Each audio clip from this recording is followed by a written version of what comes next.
Bapak Ibu, kembali kita bertemu di dalam pesan singkat. Kali ini saya ingin membawakan pesan Tuhan, firman Tuhan yang diambil dari Yunus 2 ayat 1 sampai 4.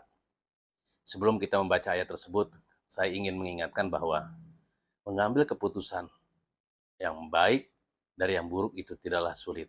Tetapi ketika kita harus mengambil keputusan yang terbaik dari yang baik, itu membutuhkan hikmat. Mari kita baca dari Yunus 2 ayat 1 sampai 4. Berdoalah Yunus kepada Tuhan, Allahnya dari dalam perut ikan itu. Katanya, dalam kesusahan aku berseru kepada Tuhan dan ia menjawab aku. Dari tengah-tengah dunia orang mati aku berteriak dan kau dengarkan suaramu. Telah kau lemparkan aku ke tempat yang dalam, ke pusat lautan, lalu aku terangkum oleh arus air. Segala gelora dan gelombangmu melingkupi aku dan aku berkata, telah terusir aku dari hadapan matamu. Mungkinkah aku memandang langit lagi baitmu yang kudus? Bapak dan Ibu, cerita tentang Yesus itu sangat terkenal. Ketika kita sekolah minggu, ataupun juga ya sering dibicarakan bagaimana dia sebagai seorang nabi, dia lari dari apa yang Tuhan perintahkan kepada dirinya. Pada saat itu Yunus pergi dari yang seharusnya ke Niniwe ke Tarsis. Dan kita tahu bahwa Yunus pada saat itu dibuang dari kapal yang dia tumpangi itu ke dalam laut dan akhirnya dia hidup selama 3 hari di dalam perut ikan. Bapak dan Ibu, ketika Yunus berada dalam kesulitan, dia berdoa. Inilah doa Yunus, ayat pertama, kedua, dan ketiga. Dalam kesusahanku aku bersuruh kepada Tuhan dan ia menjawab aku.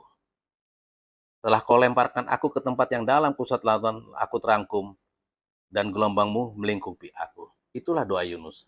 Tetapi ketika dia memutuskan awalnya untuk ke Tarsis, dia tidak berdoa. Dengan sadar, dia membayar.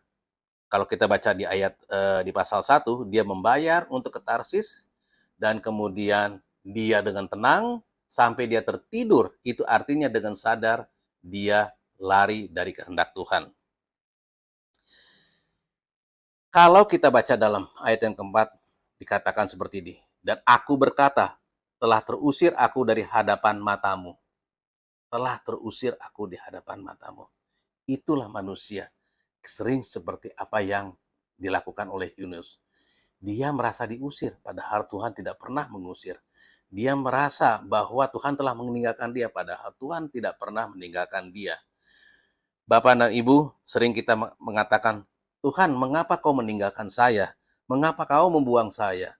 Hal itu tidak pernah terjadi oleh Tuhan. Kita tahu bahwa Tuhan sendiri berjanji tidak akan pernah meninggalkan kita. Dalam Ibrani yang ayat 13, pasal ke-13 ayat 5 dikatakan, aku sekali-kali tidak akan membiarkan engkau, dan aku sekali-kali tidak akan meninggalkan engkau. Nah, pada saat kita terdesak atau terpojok, besar kemungkinan yang terjadi adalah kita yang menjauh dari Tuhan. Memang sejak awal ketika manusia melakukan dosa, Adam Hawa di Taman Eden, Tuhanlah yang mencari mereka. Manusia menjauh dari Tuhan. Kita juga belajar bahwa keterpurukan seringkali menjadi sarana pengenalan diri sendiri. Tak kala Yunus ingin melarikan diri sejauh mungkin dari hadapan Tuhan, ayat 1, yang pasal 1 ayat 3 dan 10, ia tampaknya tidak benar-benar memahami konsekuensi yang dia lakukan. Jauh dari Tuhan berarti jauh dari kebaikannya. Bapak dan Ibu, berhentilah menyalahkan Tuhan dan jangan sekali-sekali menuduhnya. Sebab Tuhan katakan di Roma 8 ayat 28, Allah turut bekerja dalam segala sesuatu untuk mendatangkan kebaikan bagi kita. Bapak dan Ibu, ada satu hal yang mengganggu diri saya untuk harus saya katakan seperti ini. Ketika kita sepakat bahwa firman-Nya adalah ya dan amin, Tuhan selalu menggenapi janjinya. Tuhan selalu menyelesaikan rencana-rencananya. Yohanes 15 ayat 16. Bukan kamu yang memilih aku, tapi akulah yang memilih kamu. Dan aku telah menetapkan kamu supaya kamu pergi dan menghasilkan buah. Dan buah itu tetap supaya apa yang kamu minta kepada Bapa dalam namaku diberikannya kepadamu. Bapak dan Ibu, Itulah rencana Tuhan. Oleh karena itu, kita percaya Kristus sebagai juru selamat. Kita telah dipilih untuk melaksanakan apa yang diperintahkan Tuhan untuk memberitakan firman Tuhan. Ketika Tuhan telah memerintahkan kita, adalah harga yang harus dibayar akan menjadi mahal ketika menghindarinya. Oleh karena itu, Bapak dan Ibu, ketika kita tahu bahwa kita sudah diselamatkan, beritakanlah itu. Yunus tidak hanya diselamatkan dari kematian, tetapi dia diselamatkan untuk menggenapi rencana Allah bagi penduduk Niniwe. Tidak cukup bagi Yunus untuk mengakui bahwa dia sudah diselamatkan, tetapi masih ada tugas selanjutnya, yaitu membuat penduduk di Niniwe bertobat. Keselamatan adalah alat, bukan tujuan akhir.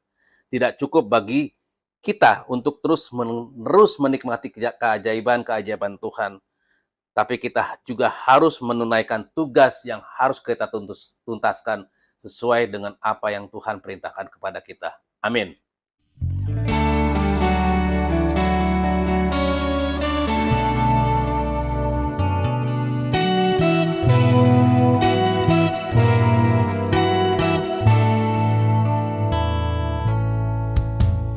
Takkan pernah ku sesali